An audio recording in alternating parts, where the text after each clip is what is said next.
ছাড়বে, এখনো ছাড়েনি। এখন আমাদের বোটের নাবিক লুসানে সে জলে ডাইভ দিল এবং যে দড়িটা বাঁধা আছে ওটা খুলবে, তারপরে আমরা বেরিয়ে পড়ব এখান থেকে।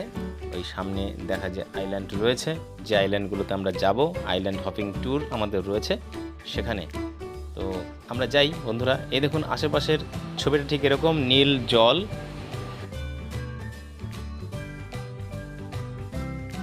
প্রশান্ত মহাসাগরে নীল জলরাশির বুক চিরে এগিয়ে চলল আমাদের এই ক্যাটামারান বোট। এই বোটগুলোর একটি অন্যতম বৈশিষ্ট্য রয়েছে, দুধারে রয়েছে বিস্তৃত লম্বা হাতলের মতো অংশ, যেগুলি জলের এই ঢেউকে অনেকটা প্রশমিত করে। সমুদ্রের এই অগভীর অংশগুলো প্রধানত কোরাল রিফ দিয়ে তৈরি। এখানে যেমন রয়েছে জলের স্রোত, আর তেমনই প্রাচুর্য রয়েছে জলের মধ্যে বিভিন্ন প্রাণীসমূহের। আমরা এখন রয়েছি সুলপা আইল্যান্ড বলে একটি আইল্যান্ডে, যেখানে মানুষ বসবাস করে না, কিন্তু এটি ওলাঙ্গো আইল্যান্ড গ্রুপের মধ্যেই পড়ে। ম্যাকটান থেকে প্রায় 4 কিলোমিটার দূরে অবস্থিত।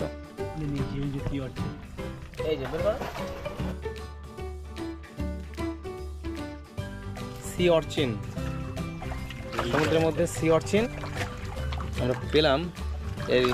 এরা এর মধ্যে ঢুকেছিল এই ক্লিপগুলোতে, এখান থেকে বেরোলো। এই নির্জন আইল্যান্ডে ঘুরে বেড়াচ্ছি, একদিকে ভালোও লাগছে এবং ভয়ও লাগছে।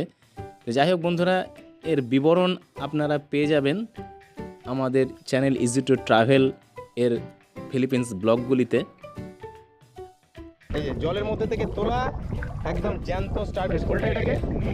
এই যে নীল স্টারফিশ বন্ধুরা, এই দেখুন একটা, এটা লাল রঙের একটা স্টারফিশ। এই যে লাল starfish.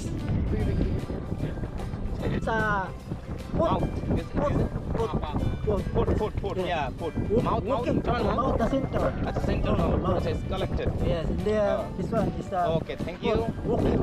walking. And this one, sea cucumber. This Philippine bat. Philippine.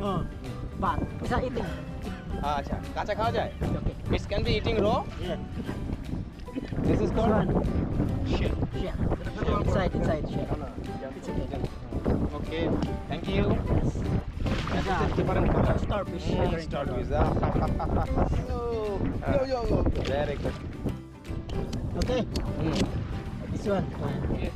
Clean.